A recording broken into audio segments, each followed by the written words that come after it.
அனைவருக்கும் வணக்கம். நாம் இன்று பார்க்க உள்ள காணொளி ஸ்ரீ ரங்கநாதரையே அதே அளவுக்கு இன்னொரு ரங்கநாதரை பற்றி தான் பார்க்க இருக்கிறோம். ஆம், ஸ்ரீ ரங்கநாதரை பற்றி அனைவருக்கும் தெரியும்.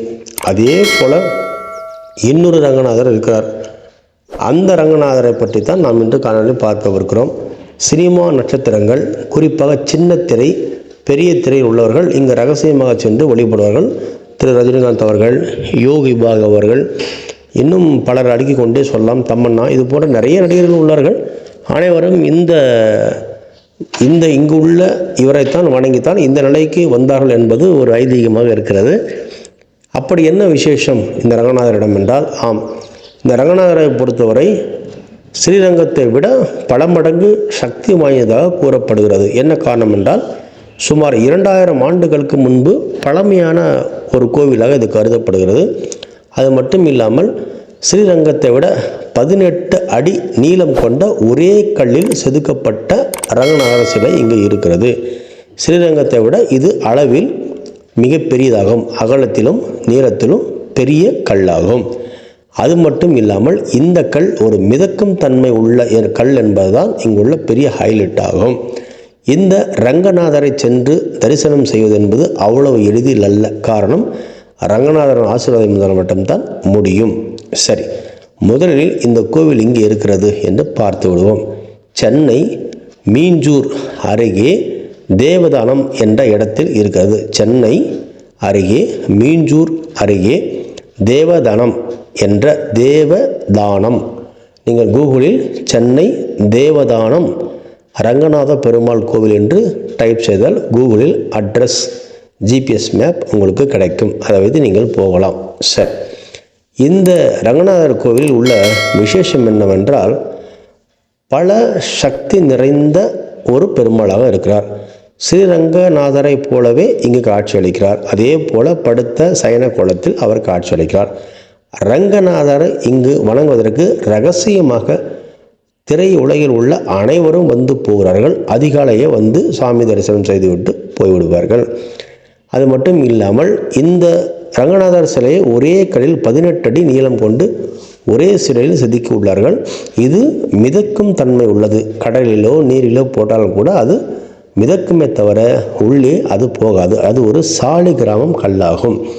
இப்படி 2000 ஆண்டுகளுக்கு முன்பாகவே இந்த கோவில் இங்கு வணங்கப்பட்டு பூஜை புனஸ்காரம் நடத்தப்பட்டு வருகிறது. இந்த கோவிலுக்கு அமாவாசை அன்று சென்று வணங்குவார்கள். ஒரு 7 அமாவாசைக்கு தொடர்ந்து சென்று வணங்கி தீபம் ஏற்று வந்துவிட்டால் சகல பிரச்சனைகளும், எல்லா விதமான செல்வ வளங்களும் கிடைக்கும் என்பது ஒரு நம்பிக்கையாக இருக்கிறது. அது மட்டும் இல்லாமல் வெள்ளிக்கிழமை நாளில் சென்று, ரங்கநாதர் என்றால் சுக்கிரன் தான் ரங்கநாதர் என்று ஒரு கணக்கு சொல்வார்கள். ஆனால் வெள்ளிக்கிழமை நாளில் சென்று வணங்குவது மிக மிக மிக விசேஷமாக இங்கு கருதப்படுகிறது. இந்த ரங்கநாதரை தரிசனம் செய்வதற்காக பலரும் பல்வேறு நாடுகளிலிருந்தும் வருகிறார்கள்.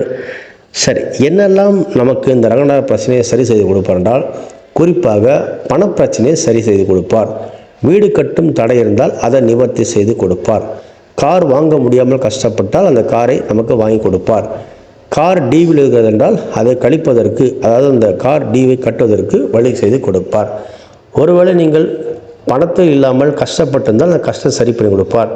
நல்ல கணவன் மனைவி அமைவதற்கு வழி செய்து கொடுப்பார். திருமண வாழ்க்கையை உங்களுக்கு விரைவில் ஏற்படுத்தி கொடுப்பார். தடைகளை உடைத்து கொடுப்பார். செல்வத்தை கொடுப்பார். கட்டுக்கட்டாக பணம் கொடுப்பார். கஷ்டத்திலிருந்து விடுவிப்பார். கண்ணீரை துடைப்பார். இப்படி அடுக்கிக் கொண்டே போகலாம். ஏனென்றால் இங்குள்ள ரங்கநாதர் சக்தி அவ்வளவு இருக்கிறது. இங்குள்ள ரங்கநாயகி தாயாருக்கு தனி சன்னதி உண்டு. அது ரங்கநாதரின் தாயாரின் தனி சன்னதி உண்டு. அதே போல் யோக நரசிம்மருக்கென்று தனி சன்னதி உண்டு. இப்படி நிறைய அமானுஷங்களும் மிக சக்தி படைத்த தெய்வங்களும் இந்த கோவிலில் இருக்கிறது. இது காலம் காலமாக தொன்று தொட்டு அனைவராலும் வணங்கப்பட்டு போற்றப்பட்டு வரக்கூடிய ஒரு சக்தி வாய்ந்த ஸ்தலமாகும். நினைத்தாலே திருவண்ணாமலை, நினைத்தாலே முக்தி என்றவர்கள், அதுபோல இந்த மீஞ்சூர் ரங்கநாதரை நீங்கள் நினைத்தாலே முற்றிதான். அவ்வளவு எளிதில் நீங்கள் இங்கு செல்வது முடியாது. என்றால் ரங்கநாதரின் ஆசீர்வாதம் வேண்டும். பக்தியோடு சென்றால் உங்கள் கையும் பையும் மனமும் நிறைந்து வருவீர்கள், சந்தேகமில்லை. சென்று வழிபடுங்கள், வாழ்க்கையில் வளமும் நலமும் உண்டாகும் என்பதில் சிறிதும் மாற்று கருத்தில்லை. நீங்கள் எப்போது போனாலும் 7 அமாவாசைக்கு சென்று வழிபடுங்கள் அல்லது 7 வாரம் வெள்ளிக்கிழமை சென்று வழிபடுங்கள். முடியவில்லை என்றால் மனதில் பிரார்த்தனை செய்து கொண்டு வீட்டுக்கு வாருங்கள். மற்றது ரங்கநாதர் பார்த்து கொள்வார். நன்றி, வணக்கம்.